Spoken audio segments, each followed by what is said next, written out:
And this, ladies and gentlemen, is the dWo podcast. 2vement podcast. Whatever. Today, we have an impromptu guest. He's been so kind to give us his time. We have Compy with us. What's going on? Hey guys, pleasure to have you tonight. I've obviously feuded with you during your feuding kind of raids that you do occasionally, so it's nice to come on to the podcast. I am an avid listener, so I appreciate having some time tonight.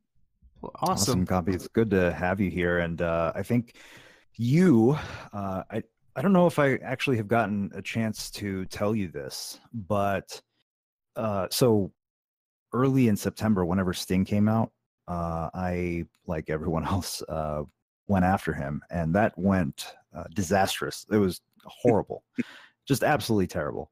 And anyway, so a month later, he was like a bronze 3-star underneath Ultimate Warrior, and Showboat Randy Savage was also bronze. And at the time, I was wondering, okay, should I go for a pull on this pack?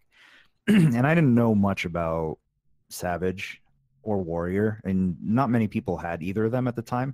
But you were in subreddit Discord, and you were talking about how really good both those guys are. And you sent me a video of some iPhone gameplay of the Ultimate Warrior, and I was like, this is pretty awesome, getting to see it in person.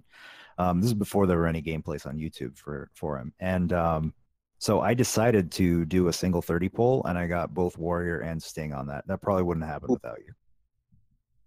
Well, I mean, I appreciate, obviously, any way I can kind of explain characters to people. It's funny.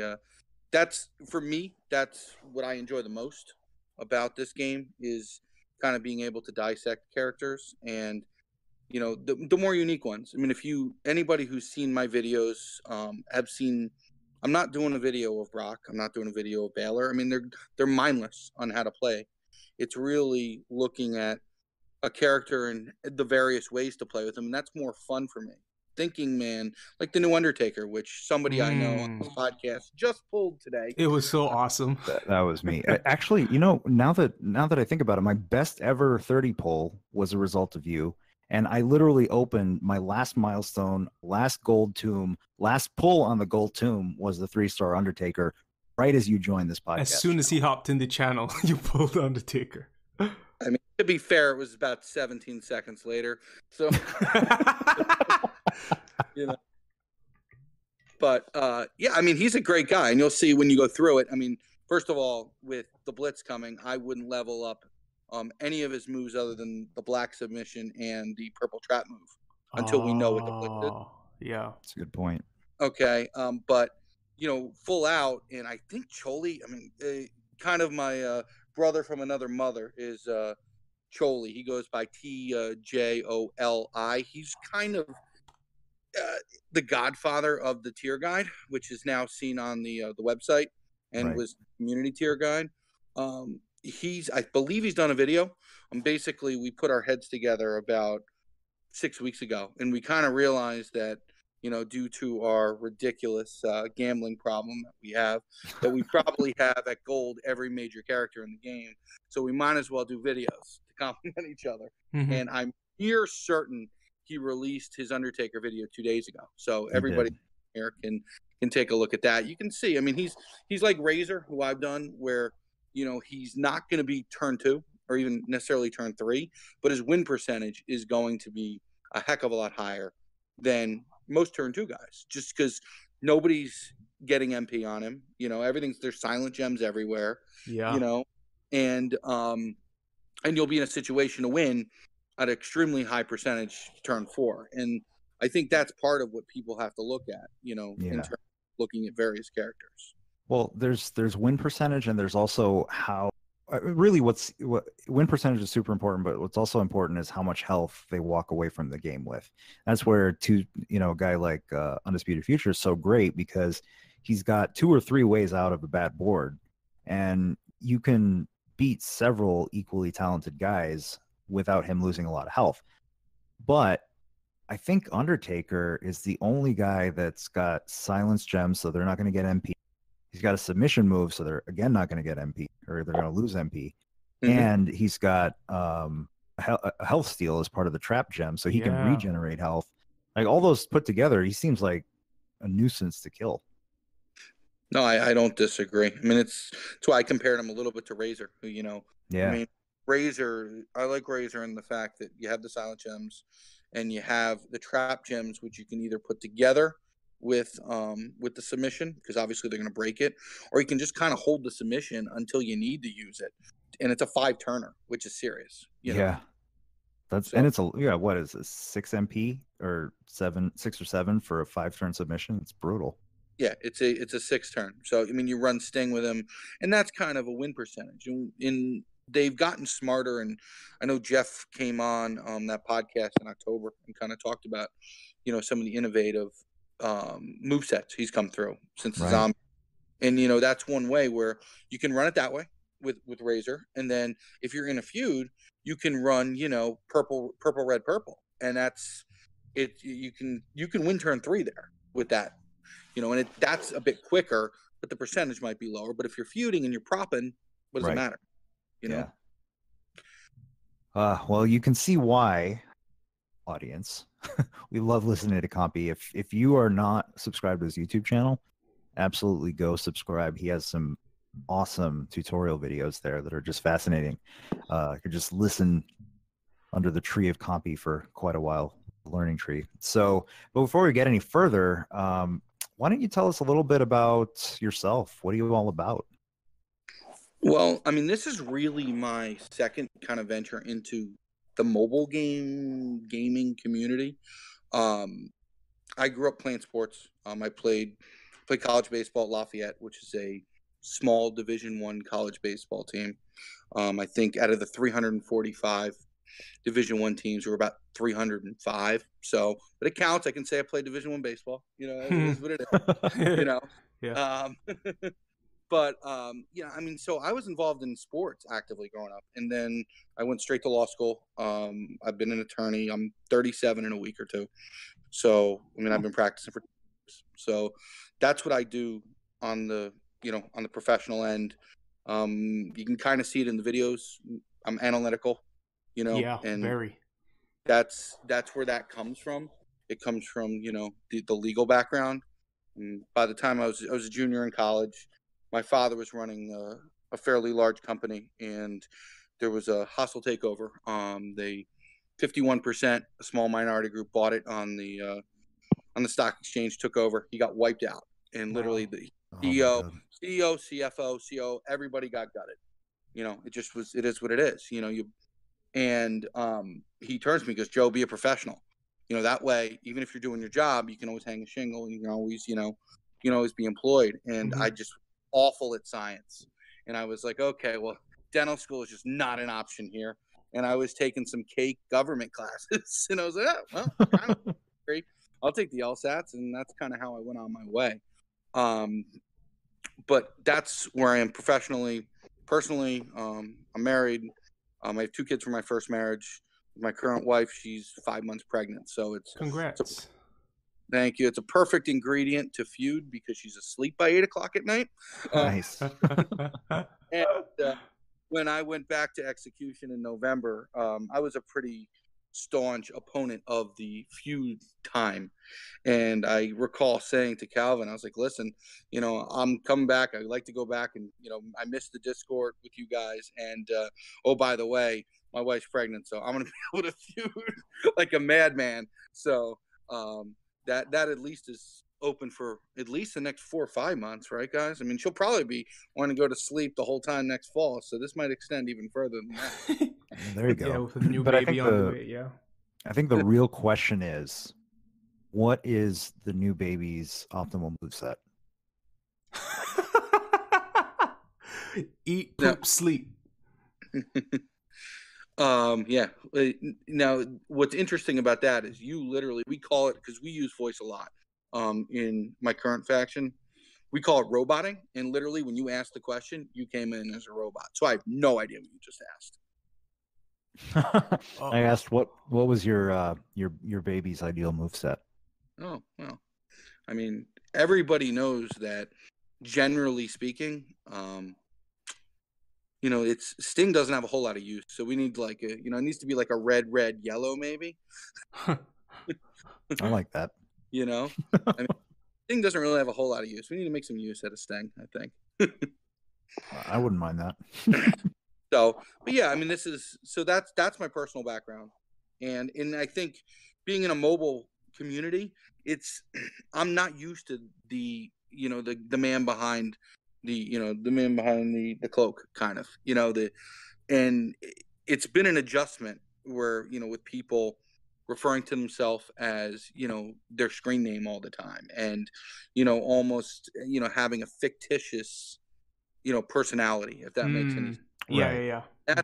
And that's been, you know, a major adjustment for me in terms of, you know, dealing with that kind of, I mean, I've heard terms I never thought I would hear of, like online gaming ego, stuff like that. It's just been a real, I'm not saying it's bad, you know, but it's been a significant adjustment for me in the gaming community. Before this game, I played a game called, it was MLB like 9 or something. And it was similar idea where, you know, there were factions, and, you know, you opened boxes and you paid, it was pay to play, kind of like this, but on a lesser scale. And, you know, you played, and then all of a sudden, and it was run by Konami, which if anybody who had an NES remembers them growing up. And then it just died 9 months in. They were like, we've decided to stop. All your players are now dissolving. Wow. Wow. Ouch. So, yeah. So, I mean, I had maybe 3 or 4 months of hardcore spending. The game existed for like a year, and then it was gone. So that was about 4 years ago. It was, you know, this past last winter, saw a couple of the ads. This game looked cool. You know, I mean, people were kind of into the gem matching at the time, and I gave it a shot, and that's how I kind of got into this game. Plus, I very much grew up with wrestling, and that's the key component for me. So there's a lot of sentimental value in this, in terms of seeing a lot of characters I grew up with come to life, and you're using characters, and, you know, that compared with, you know, the various ways to win is kind of what drew me into this game. I think it's definitely a magic formula in many ways, that Yeah. you have the simplicity and the fun of a gem matching game, but it's, man, I think I've come to the realization that there's very few, let's say, populations of like-minded people in some area that are as loyal and nostalgic as wrestling fans. I would agree with that. I mean, it's unbelievable. I think what's interesting about it is it takes us back to when we were children, and if you liked wrestling as a kid, you know, and you talk about the nostalgia, you know, you remember where you were, and wrestling was, you know, a glorified cartoon. You know, it's a glorified superhero, and you know, before you understood, you know, the actual business of it, and, you know, you believe the kayfabe, you remember how you felt. And for me, and like everybody else, I'm sure there's a moment that you look back at when you were 10 or when you were 9 or when you were 13, even maybe if you knew it then, you know, that you remember a certain moment and it brings you back. And that's the magic of wrestling, at least the way it used to be. You know, I can tell you, I can remember sitting in a living room with my brother, absolutely crying while Papa Shango and Sid Justice were beating the hell out of Hogan, just begging for somebody to come, and then the Warrior runs down, and I just lose it. My brother, when he comes down, right, you know, with the music, and anybody watches, it's interesting. You know, you talk about, you know, that if you ask Dave Meltzer, that's like the worst WrestleMania ever with the ratings, right? But if you look at that crowd when the Warrior's coming down, you're not going to find any crowd that was that ballistic. I mean, if you just on YouTube, it's nuts of them jumping up and down and just losing it. I have to look this up. You'll never see it again. I mean, literally, they lost it.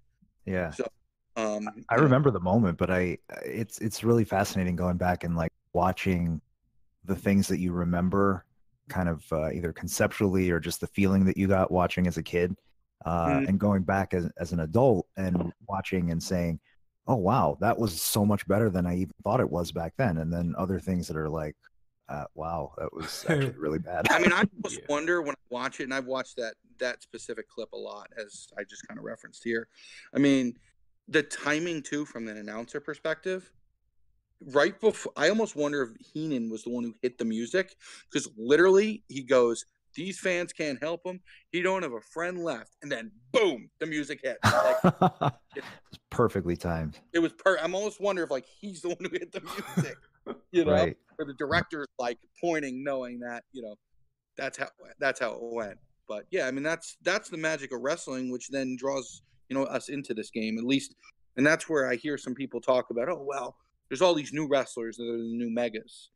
I mean, let's be clear, and we'll kind of transition into the discussion about pulling megas and money spent on the game. And if you're spending money on this game, you have either a serious problem with finances, or you have a lot of disposable income.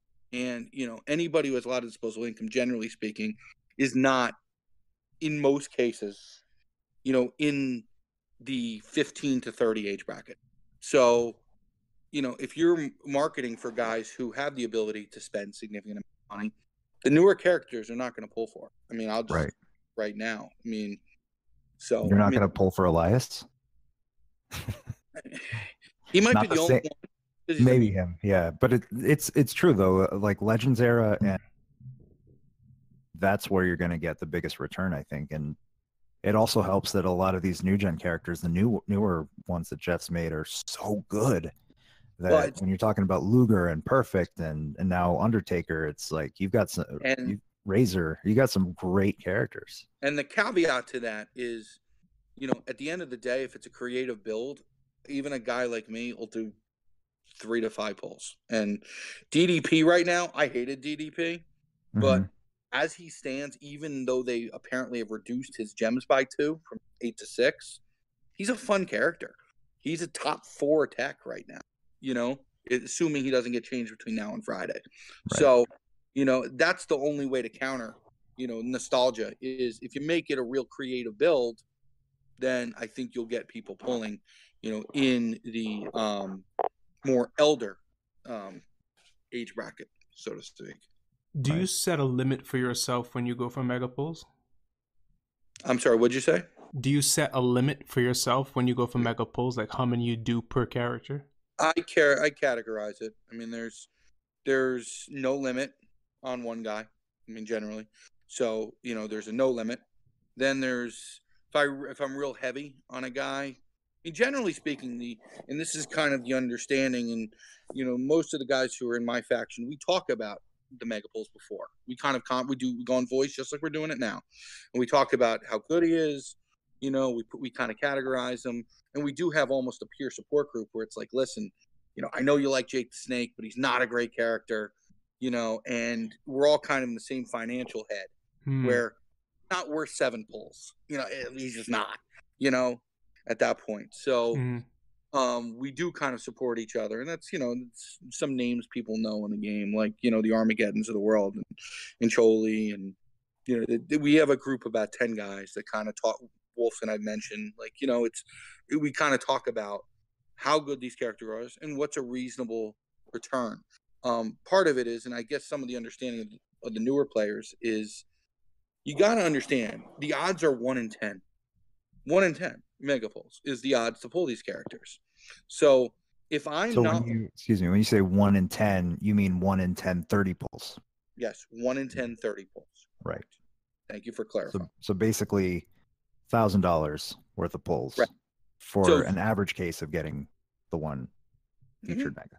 Yeah, wow. And I mean, I've heard people say this and that, and look, I went for I've gone over 20 pulls 3 times. I'm ashamed to say it, but I have.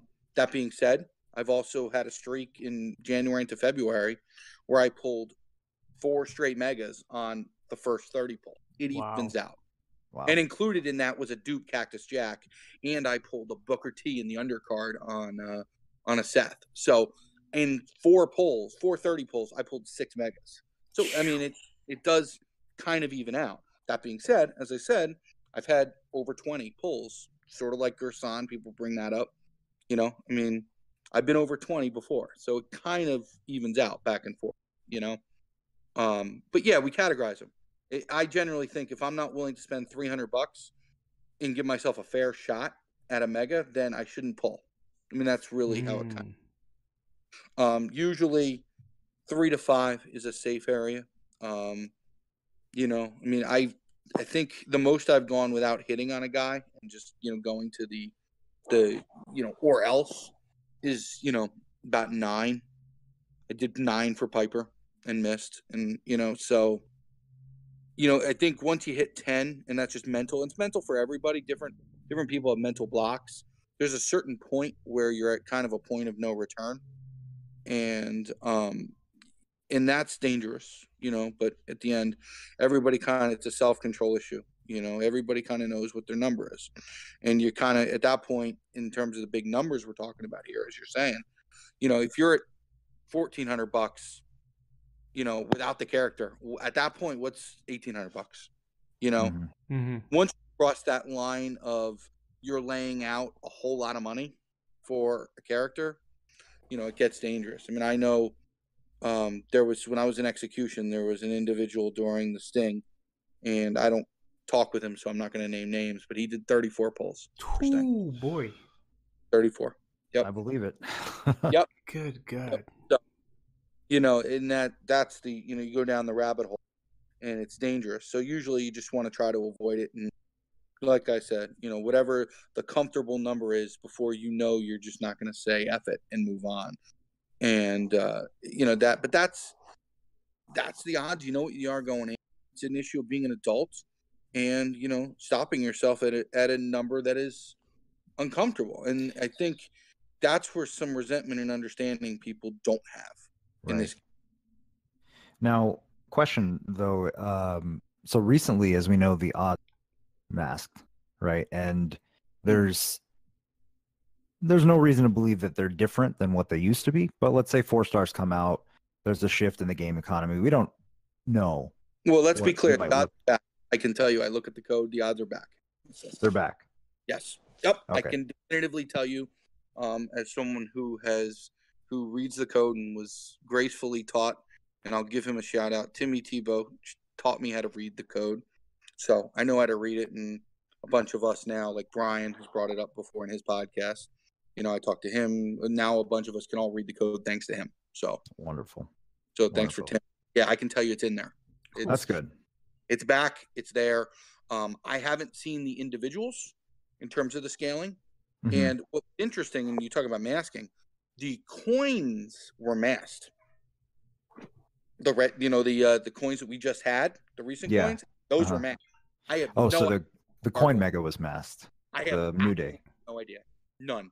Like, and based on some of the numbers I've talked to with, you know, faction mates, I mean, I'm thinking, I mean, I think the 2-star golds on average were about 1 in, if it was what, for $100 you were at 55. Let's say 1 in about 500 was probably what the megas were. You know, 1 in about 500, the 2-star golds. You're talking about the WrestleMania pack? What's that? I'm sorry. Are you talking about the WrestleMania pack, the 2-star golds? I'm talking about the WrestleMania pack. Okay. So, yeah. But the others are back in. They're back in.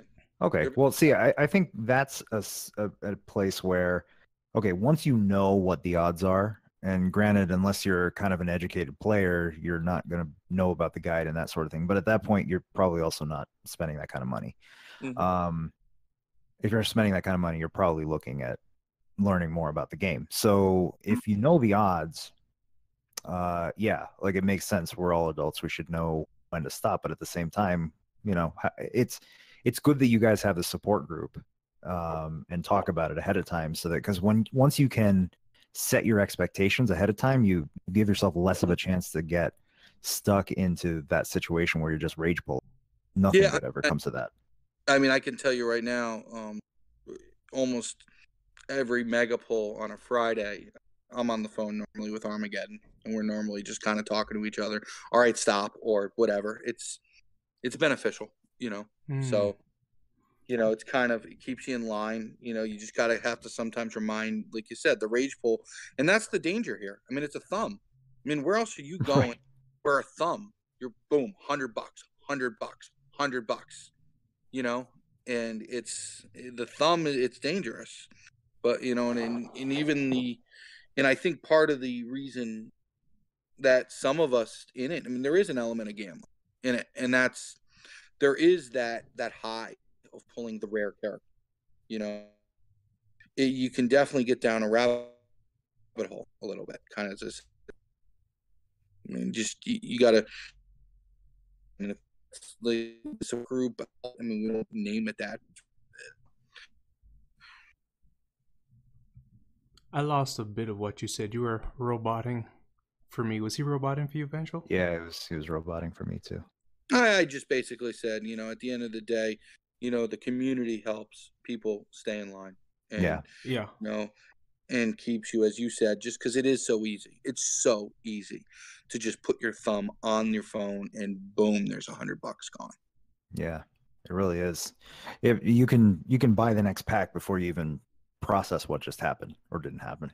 You know, so I mean, I could right now. There's somebody everybody at one point or somebody posted it in new chat about 4 or 5 days ago. They were like, you know, I'm sick after what I pulled last weekend. I'm like, unfortunately, every one of us have felt that way. You know, like you said, it's done, and or you got the card, and oh my god, I spent what to get a mobile character? Yeah. right. Yeah. Now, one of the things that I notice in the community, and mind you, this is coming from somebody that's in a non-feuding faction. Like we sit on the sidelines. We're active in every other way, but we're not in that competitive space. But one of the things that so I feel like we have an interesting perspective on things that happen in the community. And one of the things that I've seen a few times is this kind of like free-to-play players versus whales. And with all due respect, may I call you that, a whale? If that, from my limited knowledge, like I said, in the last 9 months, I think it fits. I mean, based on, you know. So I've always felt like, whether it's in, you know, real economics in the real world or in this game economy of this game, it, to me, it always made more sense to understand, like, what is it that you go through that most people wouldn't understand. Like when you're talking about the, you know, the having to put a restraint on yourself or talking to your faction mates for that support, because again, there's that gambling element to it. Mm-hmm. But there's certain characters that you really want. Like I know you really wanted Lex Luger, and that became an issue a little while later. Can you walk us through some of these scenarios?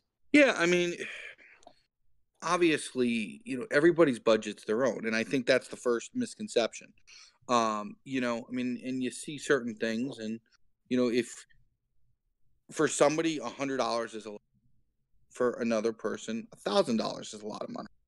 You know, and for somebody else $10,000 is a lot of money, and that's certain people have a difficult time wrapping themselves around the fact that, you know, people's disposable income is different, and I think that's the first divide. And it's interesting because, you know, nobody bats an eye when somebody spends 80 grand to go sit in row 3 at the Super Bowl, you know, for a 4-hour entertainment, you know.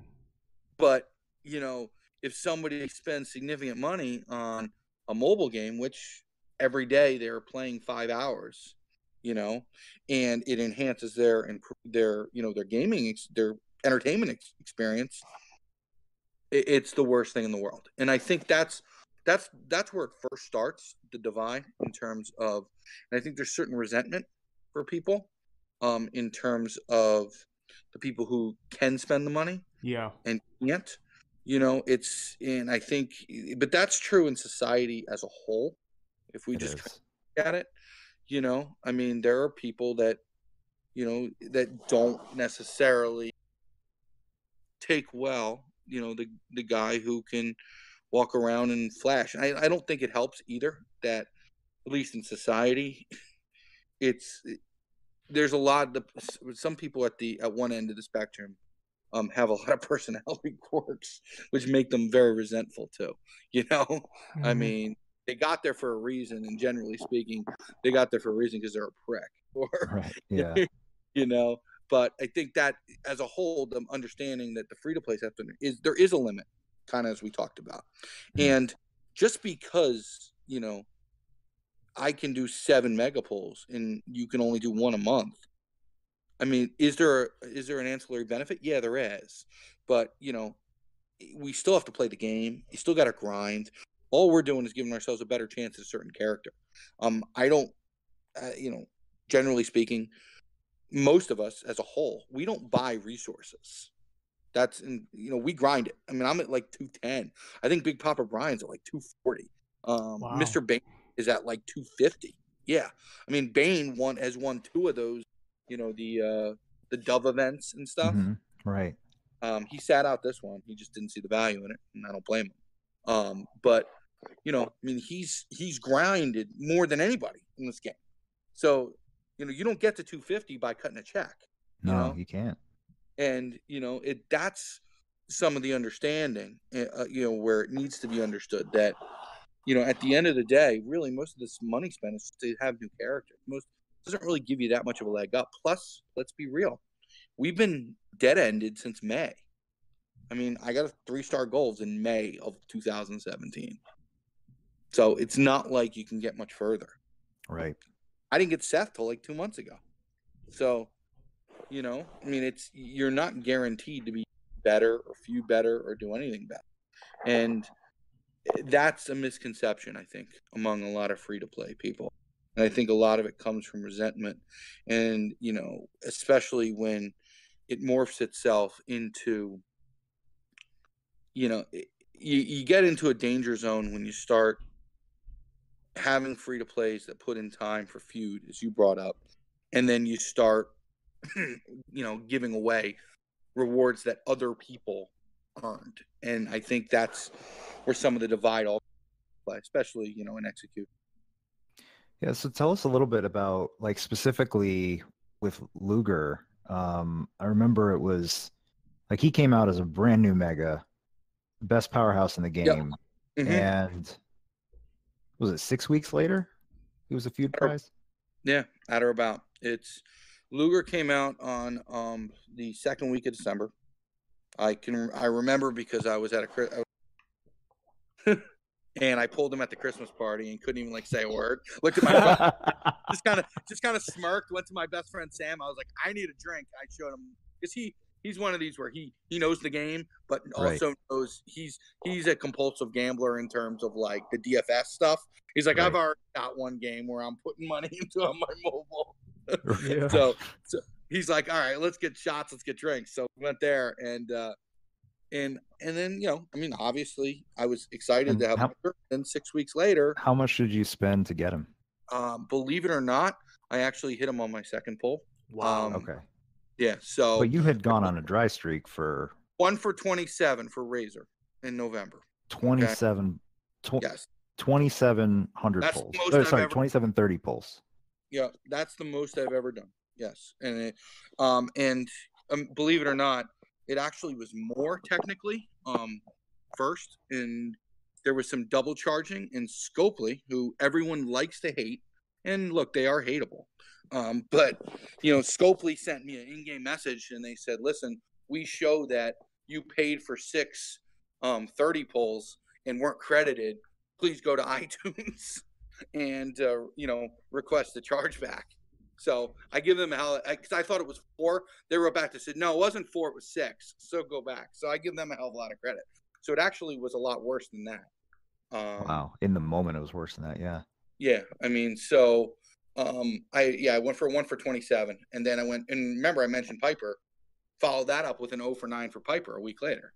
So so it was ugly. I mean, I was 1 for 36 at that point. I have to imagine that when you're going hard after some of these characters and they become available to a large cross section of people very soon, that has to do something to your incentive to let's say go after the new DDP coming out. If you feel like, okay, if he's let's say he's, I think you said earlier, maybe fourth best technician, but not best technician, not second or third, but fourth best.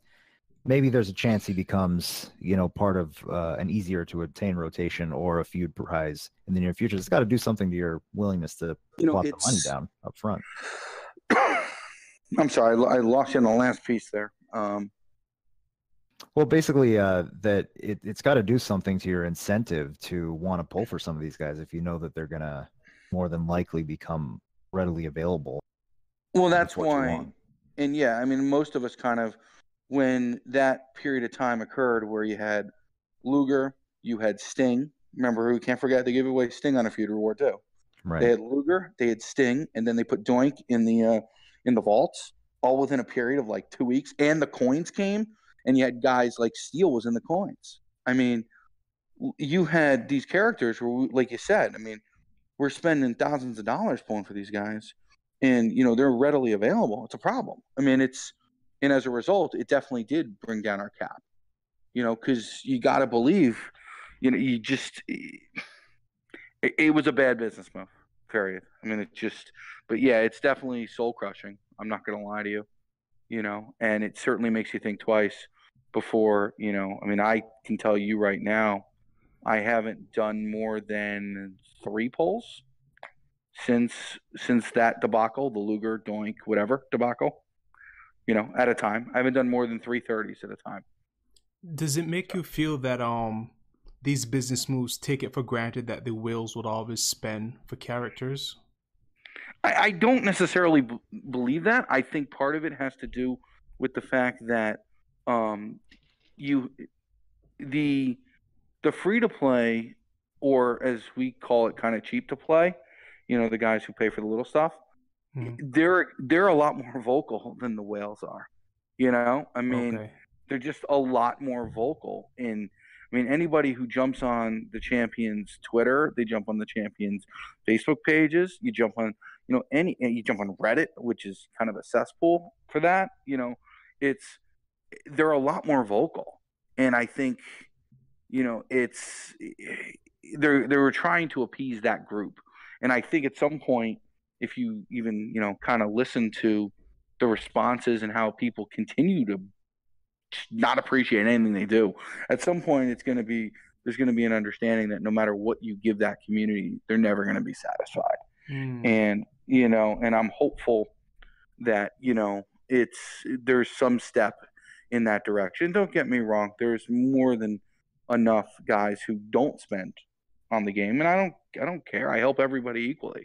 When I was in execution with 500 guys, I didn't sit there and somebody showed me, basically a free-to-play roster. I wasn't like, I'm not going to give you advice, on how to do it. I'll help everybody, But that being said, the vocal community, especially the free-to-play community, I think shaped some of their moves in recent months. And whether that pays or not, I mean, I don't know. They're a private company, unfortunately. Yeah, and I almost wonder if you're mentioning if people are going to say negative things no matter what they do, even if it's a good thing. Because I'm thinking back to January when they gave out more free mega pulls in the form of Raw 25 t-shirts than I think any other month. And there were some really good characters available. Steel was back there, obviously Macho Man at the end of the month. And with that cream of the crop event was the first I didn't pull just because of where I was at the time. But I could see that, you know what? I wish there was something like this when I was going after Sting, when I was going after some, because at least you got something. There's nothing you can do with your 948th NXT Ambrose team. Like there's nothing. It's 100% invaluable. But hey, some headliner chips. Even if Shango's a Wyatt clone, it's a new character. You can use it as blitz fodder, if nothing else. You get something of value. Now, granted, they could have done a few things differently, and I recognize cream of the crop was a Macho Man reference, not so much a this is what we think of our spenders reference. But at the same time, like that turned into a shit show. And Yeah, And that, now and then like Austin and the Austin thing. free megapools have not come back since. I don't know if it's No, coincidence, but I believe there was a comment made on Twitter with respect to, oh, you know what it was? I had a conversation. I personally had a conversation with a representative, and they basically acknowledged to me that it was not going to come back, and the backlash was too heavy, and this was a mistake on their part. And I was like, really? Are you kidding me? Yeah, no, that's what it was. It wasn't public. you're talking about the cream of the crop they felt was a mistake. Directly after the cream of the crop. And if you look at the Austin event, their message was ridiculous to the community after that. And they pretty much acknowledged that's never going to. And when that happened, I'm going to tell you right now that anybody who spends a good amount of money and does mega polls immediately had no patience at all for anybody in that free-to-play community. So, and really, that's the issue. I mean, at the end of the day, they've basically reached out. They've given 2 events which lightened the spending load, okay, or gave some incentive. You're not prejudiced in any way. No one's telling you have to spend. They're just basically saying, if you spend this, we're going to give you something extra. Thank you for financially supporting this game. Yeah. And or here's what we're going to do. If all of a sudden you get Steve Austin, here's a nice it made me pull. I'll tell you that 100%. That was for a guy who spends recreational money on this game. It made the fact that I knew I could have 382 TP of Steve Austin if I hit him, put me from I'm not sure if I'm going to pull to I'm pulling, and I did, and I hit him on my 3rd pull. So, but that's when they, for the 2nd time, and again, I'm generalizing here, but the people who complained, the avid complainers, that took away something that lightened the spending load on the guys who spend, that had a lot of contempt. And I don't think it helped, especially at the time when I was in a 500-person faction. It didn't help the fact that the people they were hurting were the same people that were giving up rewards for them so that they could have MP trainers, could have Lex Luger, could have, high-level characters that they, quote-unquote, didn't earn and didn't score the points for. And I think that was kind of the beginning of the end, to be straight with you, in terms of some of the divide. Right. So why don't we get into that? So recently, yeah, you were part of Execution, and recently formed, at least as of the recording of this podcast, what, about 2 weeks ago? 2 or 3 weeks ago? Yeah, I mean, I guess it was a day or two after the last feud we had is when it was. So was when the move happened. Right. It was the day, whenever the Steel event was, it was the day after. Right. Right. I think that was about 2 weeks ago, I think. So why don't you tell us a little bit more about the thought process? Again, you told us that you pretty much hit the end game almost a year ago. Yep. In this game, and so I mean, part of it I would imagine has to do with like, what's the challenge anymore? 100%. Sometimes new, even if it's wrong, is good. And I think the game had dead ended for a lot of us. And I mean, I was around, minus a 2-month hiatus. I mean, I was around since mid-April of last year in Execution. So I think we came April 19th, and I say we, there was a group of 5 of us, including Mikey T, who, I guess it wasn't public, but Mikey was the leader of Execution from the night that Randy Savage Acro was dropped until, pretty much when we left. So, we've been around for a while, and we kind of saw the transformation. And like you said, the game, there's no more characters to build, right? For a period of time, we put together the tier guide group, which is shared by many. That was, originally, Choli's now the one, like I said, who really has significant proprietary interest. But there were some original guys that came in and through the time, and eventually it was kind of, there's a guy named Tommy Robinson who you'll see him on the leaderboard, top 10 one feud, and then he pretty much takes 2 feuds off and comes back. But he's a feuder, but he's a brain. He's an absolute brain and financial district guy. So he doesn't get any credit, and I'm gonna at least use this. But between me, him, Choli, King Kong Corgi, we would sit there, and that would be our fun. Our fun would be dissecting these characters, and you can kind of see it in the videos. At least that was our enjoyment. And when I left Execution, it basically was an ideological difference between feuding time.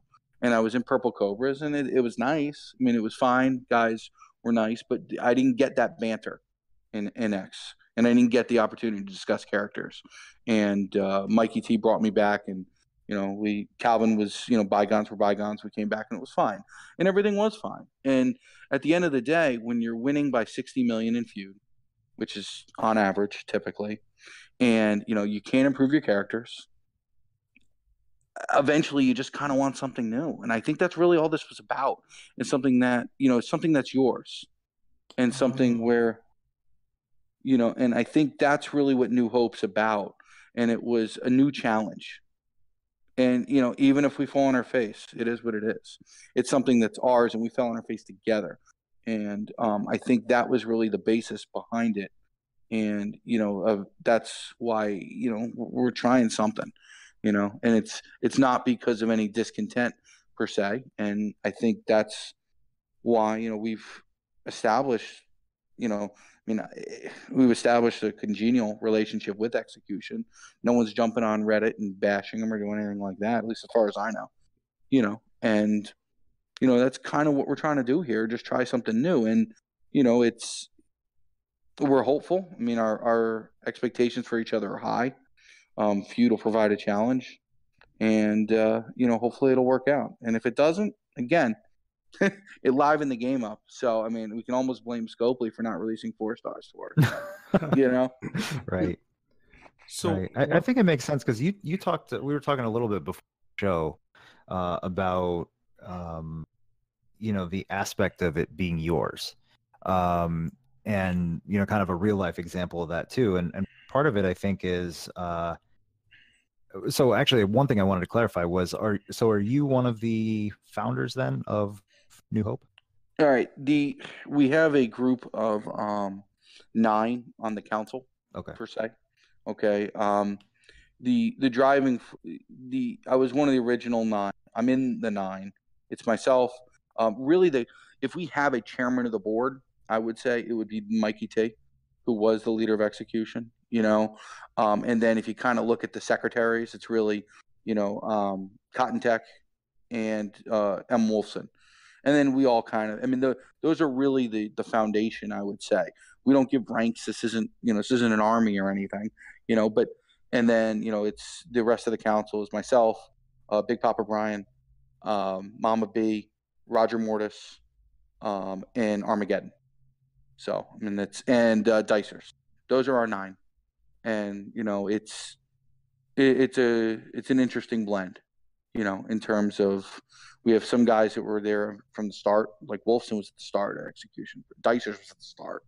And then you have guys like Cotton and guys like Big Papa Brian and Mama B, who were at Creep Squad and came over. And it's a good, so far, at least we hope it's a good foundation in terms of, differing opinions.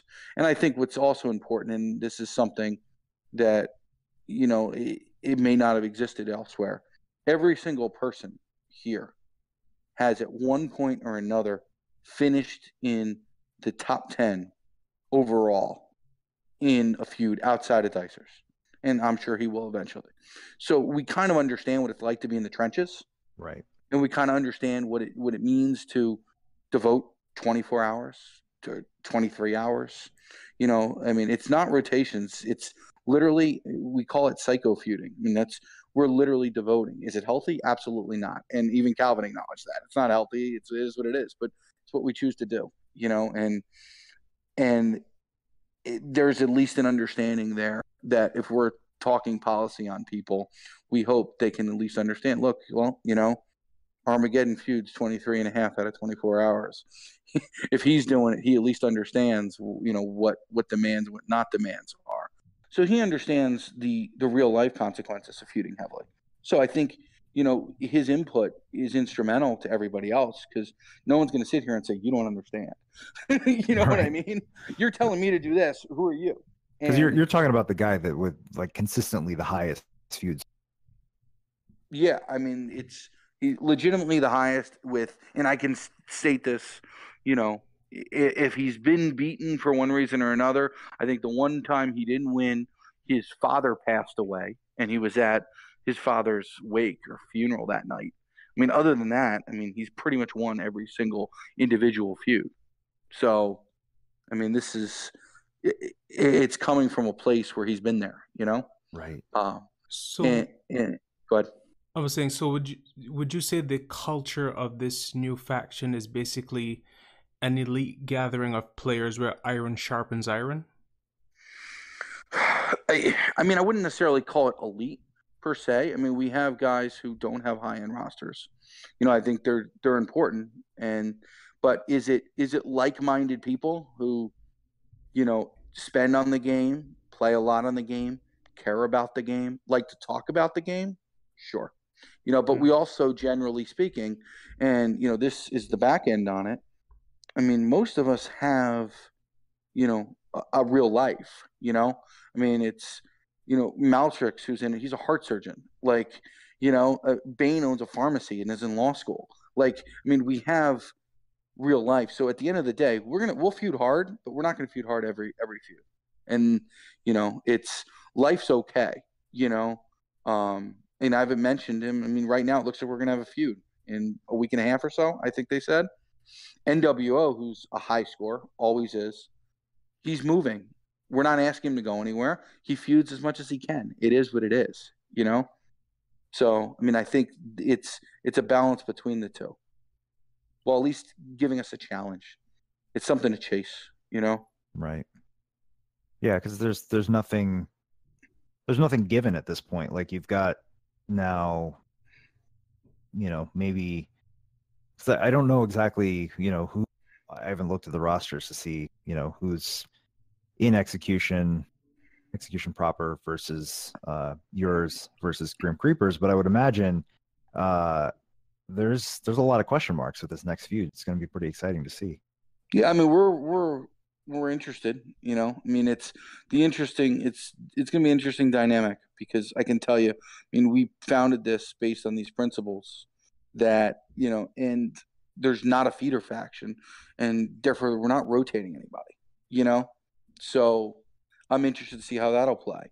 I'm interested to see. I mean, it's a vast majority of really high rosters, and based on what feud we have, I mean, we may have to have guys that drop rosters just to get matchups. I mean, that's happened before. I mean, when we did the new gen one, I could Armageddon, myself, and Bane were in the 60s in terms of K, where literally we couldn't be in the queue together. We'd sit there for 10 minutes. So there's going to be that kind of dynamics that are going to be. It's going to be a challenge, but it'll be a fun challenge, and the unknown is different. Right. And that goes back to what you said before. The unknown is different. I mean, because at the end of the day, let's what are we doing? Why are we playing this game? Why are we talking about this game? It's our entertainment. It's our fun. And if it stops being fun, then it's not entertainment anymore. It's a job. It's something else. So, if it's fun and we finish fourth, great. If it's fun and we finish first, great. I mean, it's something different. It's something fun to do. And the most fun feuds I ever had was the chase to get to Creep Squad. I mean, when we were chasing Creep Squad, that was the most fun. And we had this Armageddon day. I mean, where it was a drop dead day, and I said it to Calvin. I said, "Listen, we need to have a day where we round up everybody and we just go for it." And fortunately, we were able to pick up a few other people along the way, and eventually we toppled them, and that was the fun.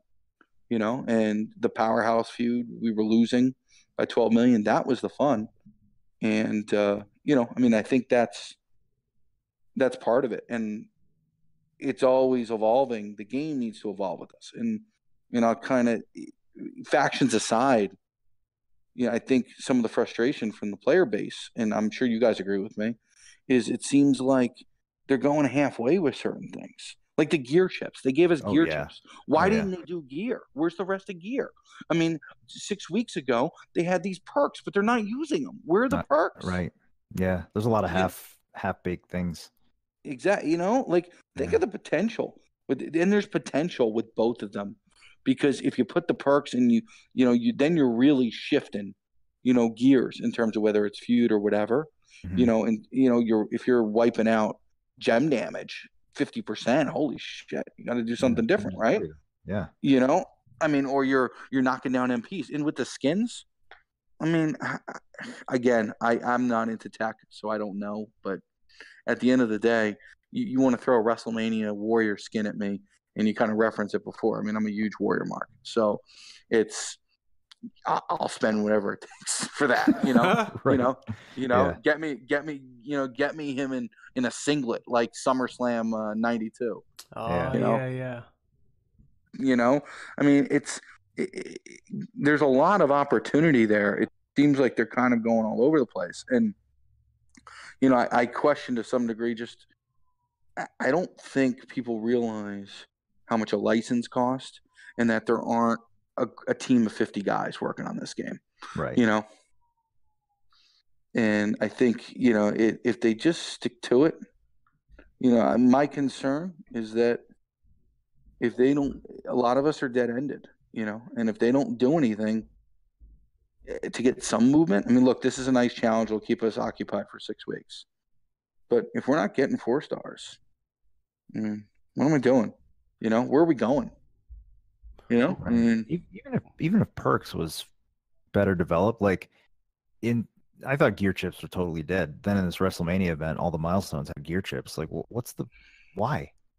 Because even the gear that you really want, Andre, Enzo, you can't get. Can't get it, right? So why not? Even Flair is not bad. Yeah, even Flair is not bad. Mm-hmm. Yeah, but instead of that, why not give us perk tokens, right? And use this new feature. But we got tour tokens, we got temporary feud tokens, we don't have no versus tokens, no blitz tokens, perk tokens. So it's where's it going? I think it's a fair question to say, is it going to die off like gear? It's not a good track record on some of these things. Yeah, no, and that's some concern. It's amazing where, I don't understand when people clamor for the hell mode. Forgive me. I'll finish it in a weekend. It's just, okay, there are more matches, but right, we get more stuff. It's funny too. The guys who are clamoring for the hell mode are not the guys like, Choli with now his 40th gold 3-star. Yeah, I know. Yeah. Hey, look, I got to the point where I said to Mikey T a couple of weeks ago, I said, you know what? He's grinding so hard with some of these characters. I can't even get videos out because he's got them at gold, and I'm not even close. I was like, somebody just needs to tell him to stop. Yeah, but he's not the guy. I can't, and I'll openly admit that. But he's not the guy who's sitting there saying, "Give me hell mode," because I think part of he understands, and I think we all do. If they're going to do hell mode, to beat hell mode, you should have characters that we don't already have. Right. You shouldn't be able to beat hell mode with all 3-star gold guys. That was the challenge in the beginning of the game, right? You had tour, and I remember early on going, man, I can barely beat live tour, and look, it goes like European and then summer showdown and superstar. Can you imagine superstar? What is superstar hard mode going to be like? Yeah. And you couldn't do it. I remember getting dead-ended on the road and then not being able to do anything for weeks. And then, you get a break somewhere else where you get that 1 token drop or you get the 1 mega pull, and then you come back and you just wipe out another several stages, and then you get stuck again. But that was the beauty of it. Now, if you're able to beat the whole thing with a 3-star gold, then it's a limited time tour. You're right, and it's interesting too. Like you said, I just like you. I was stuck on the acrobat match, like the acrobat tag team for weeks. Right. You know, I mean, I didn't have anybody. I didn't have anybody to take up. There was nobody worth it, you know, and I was stuck there for weeks. But yeah, it's funny. The guys who are clamoring for it are the guys who don't even have the high end characters. Like, you know, don't you think if I was in their position, I'd sit there and say, delay this as long as we can. Let me catch up as far as I can. Yeah, You know? Yeah. What would your ideal challenging hell mode be like? In terms of the roads with the various hell modes? Yeah, in terms of giving you longevity where you wouldn't just finish it in like 2 days. I mean, some of the stuff they did on some of these WrestleMania tours were helpful. If they just go nuts with them, sort of like the cross breaks. I don't know I forget who it was. Do you guys remember? There was somebody in the game where they had like 5 cross breaks on Was the it gem Luger? just to start. No, it wasn't a powerhouse. I It remember was not a power. It wasn't someone who has cross. Yeah, breaks. it wasn't somebody that has cross breaks, but it was. I remember that was a really that and was it Razor's Dolph Silence Ziggler Gem. with the heel gems that were already on the board. Those were a Mhm. nuisance, but there was so much. That was a challenge. It was cool. Yeah. So something like that where, you know, you stock the odds and eventually, I mean, I think it makes perfect sense. Just at hell mode, no props. Yeah, that makes sense. Yeah. No props. I mean, you can outkick your coverage big time with props. I mean, I had no problem with I had a 2-star. My 2-star gold Triple H, I finished that that tour.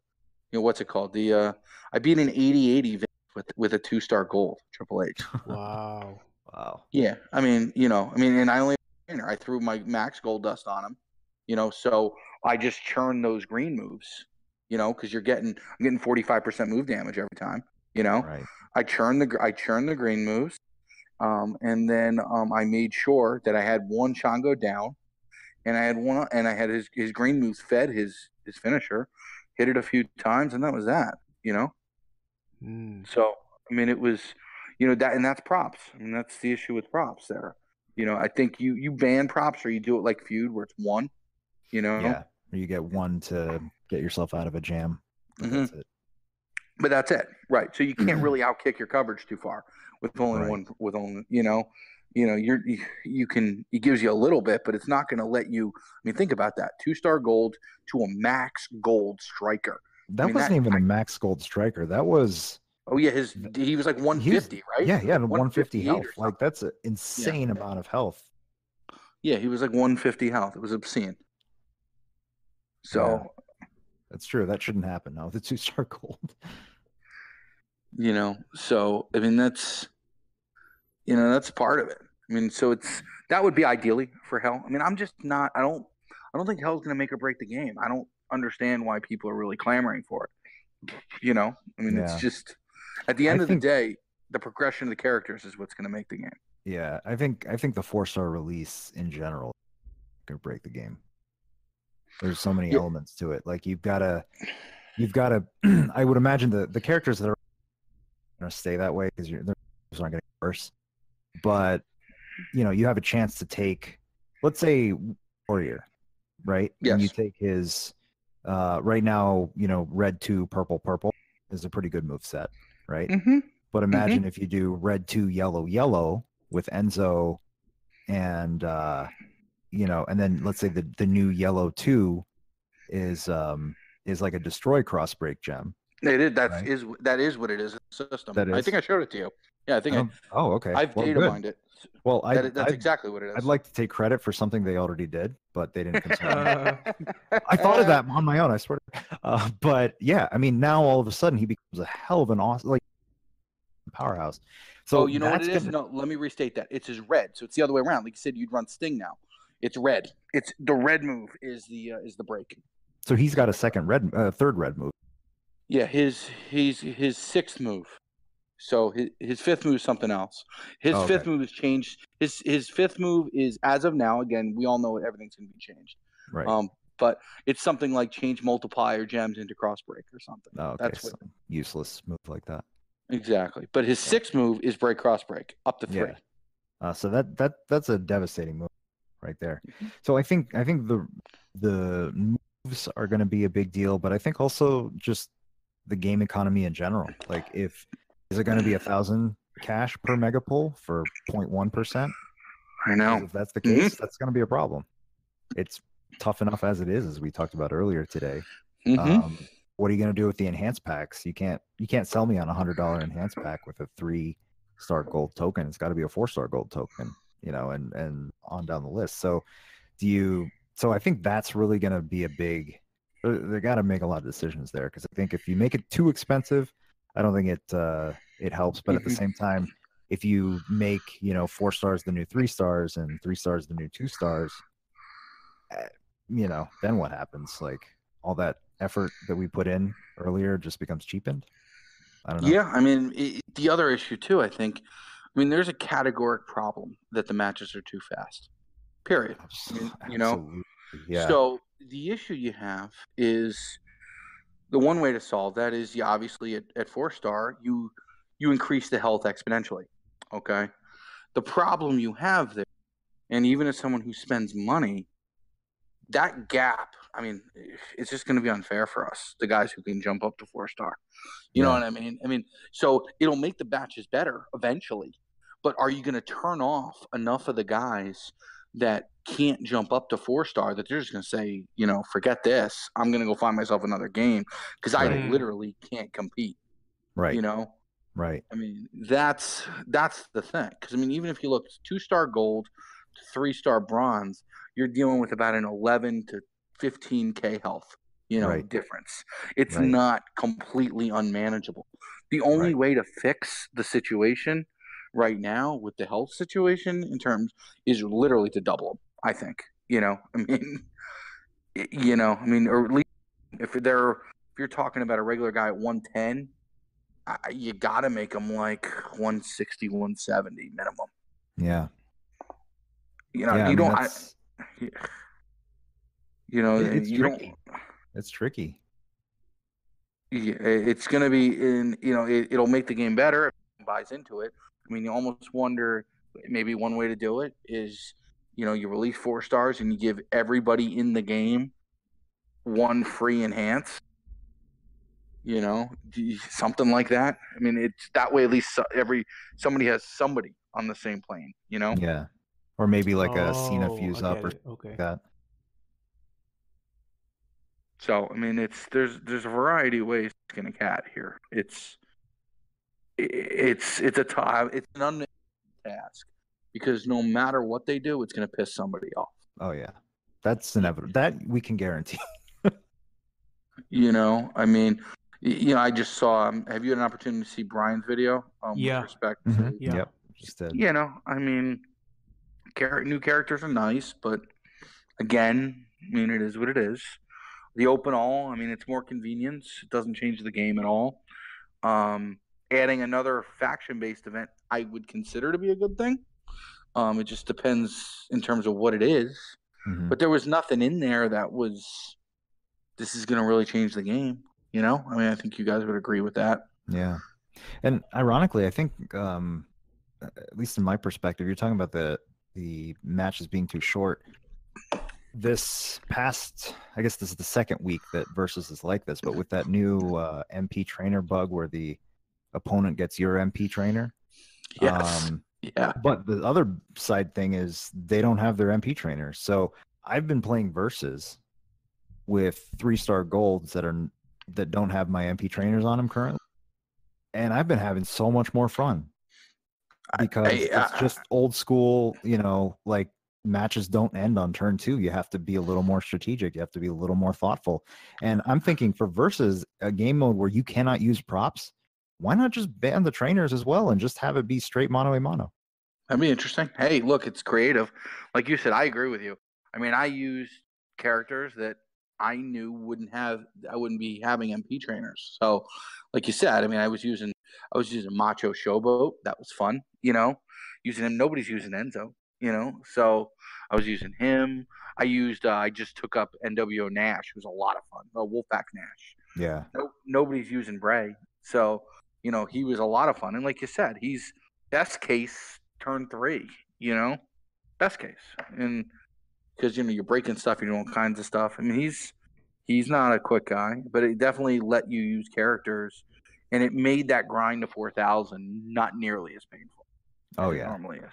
yeah, because it's either bots or you're trading fame or something. But it made it a lot more interesting. It made it a lot more interesting, and it almost goes back to the whole thing about the features that were added to the game. Either some didn't come to fruition, or others, like I think MP trainers, they're great in some respects, saving health packs and that sort of, but totally shifted the gameplay entirely, to the point where a lot of characters are just, you can level them up, but really, are they that useful? Whereas without MP trainers, maybe they are. Yeah, well, I mean, you can hear no different than past podcasts where I believe, you guys talked about Shawn Michaels, and you're like, oh, well, he's trash. I mean, it's a pretty good card, but you're in that mindset where if he can't win by Right. turn 3 at the latest, Right. he's unusable. So, I mean, literally, there's 135 characters out there. He probably comes in somewhere around 30, Right. Right.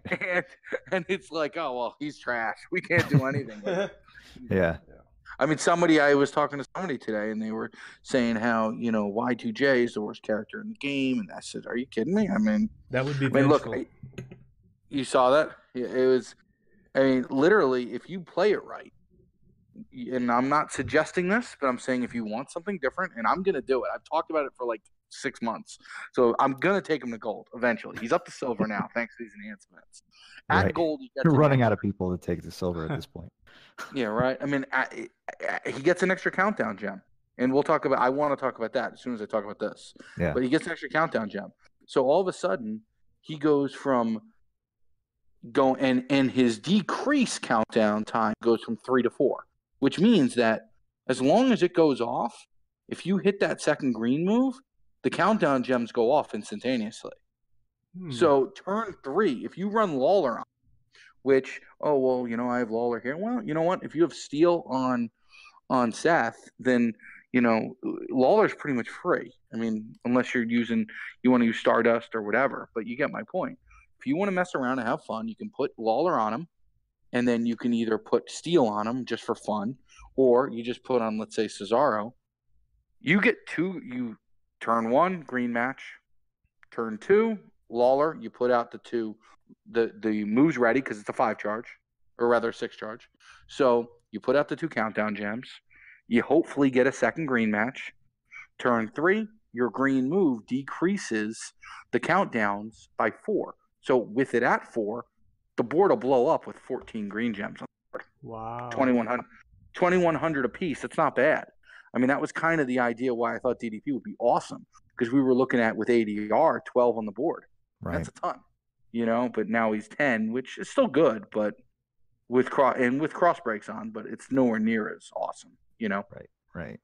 But yeah, I mean, he's a character you can move, but there are some characters which have no flow that you can do nothing with.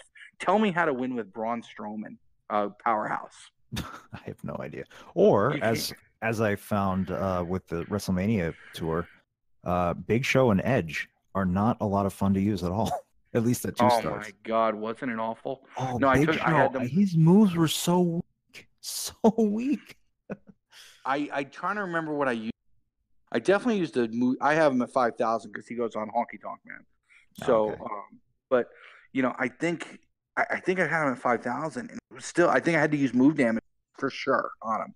You know what I mean? 5,000. That's insane. Because I had him at 2-star silver, and I basically used purple black, and I had to put Lunatic Fringe Ambrose on that black move because that was the only thing that I could get like 7k damage on that move damage. And it was just like prop after prop after prop. Like, thank goodness he had a submission move to help, as a kind of a Shango. Yep, to prolong it. Yep. Yeah, but it was brutal, and Edge had no flow whatsoever. It was a travesty considering it's Edge. No, Edge was painful. You're right. Edge, the one guy who actually, now that Steel is more prevalent, Iron Sheik's actually pretty good to play with and fun to play with. Simply because, you can get that green Merv on turn 2, and then it's a random red. So, I mean, that red gem is the second strongest gem in the game. So Right. if you're shooting out 10 red gems on the board, you can do a hell of a lot worse than that, you know? Yeah, it's true. So true. I mean, it's, you know, I mean, there are characters you can use, but again, it doesn't go to the end game. And I mean, it helped on this event, but when are they going to do an event like this again? Another 6 months? I mean, Right. Well, you know, I you're mean, mentioning about, leveling characters for this event, like running out of them to level. it's, it's hard.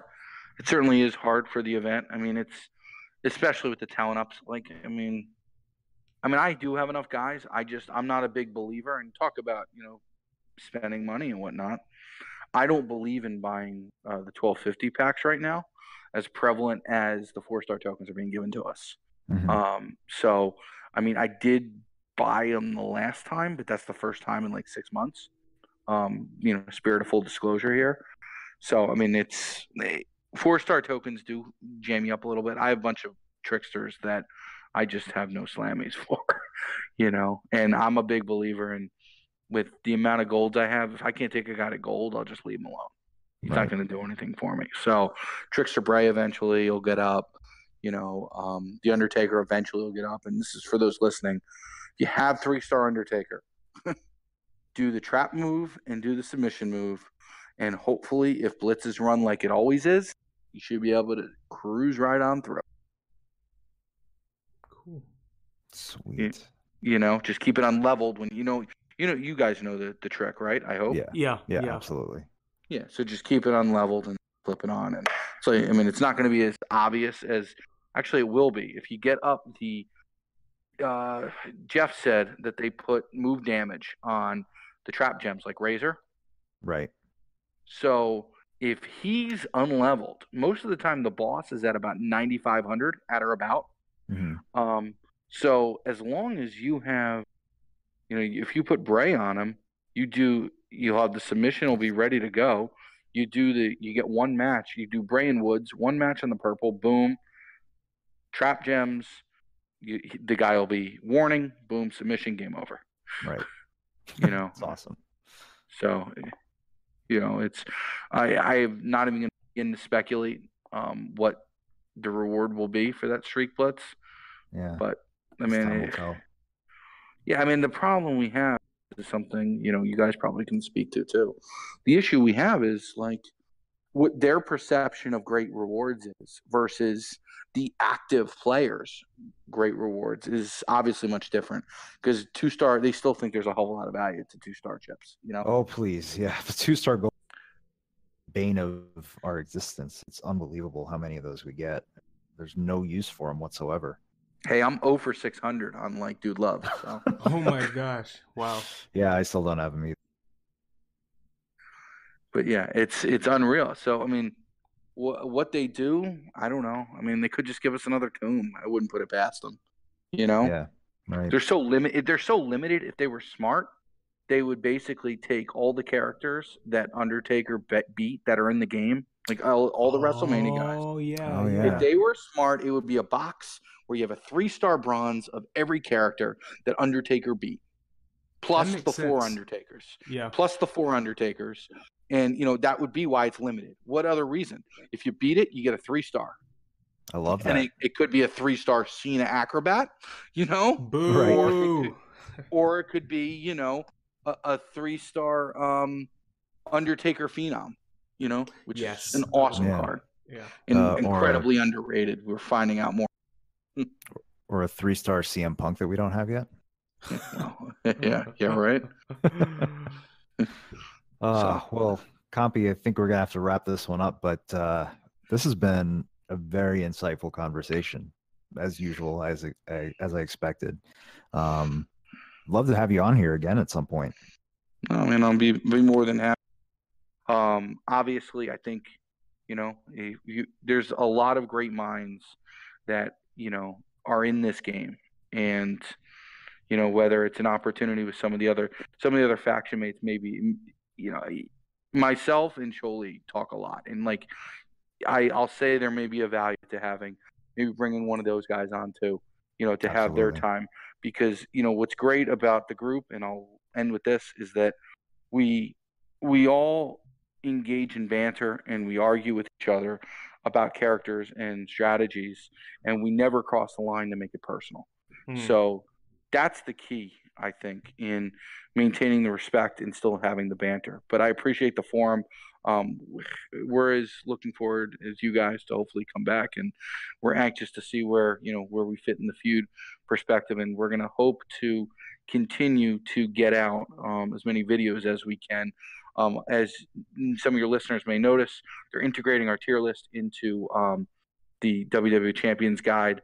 The builds come from our tier list. Oh, we saw that, yeah.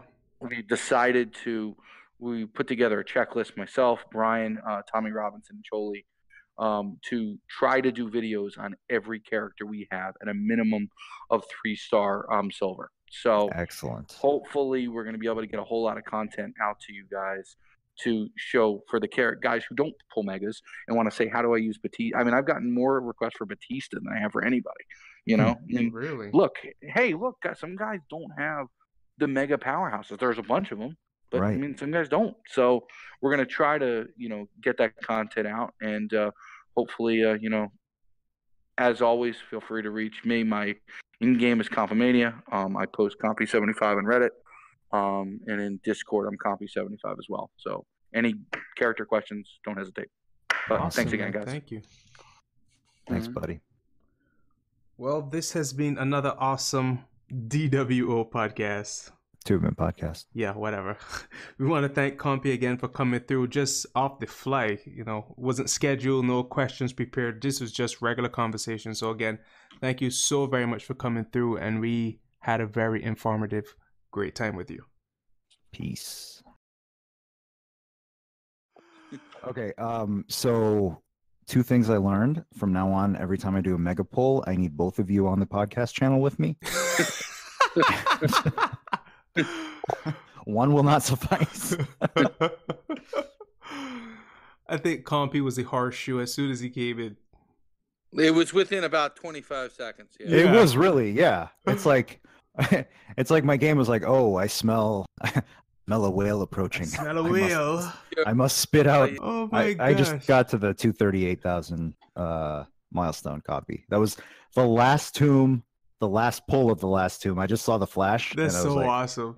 This better be it. But then I opened the first 3 and I'm like, oh, maybe it was like the faction channel, and I thought it was the roster page. But that's happened to me before. That's awesome. I'm happy for you. Sweet. You grinded your butt off for that one. I did. Oh man, that was awesome. The 3-star.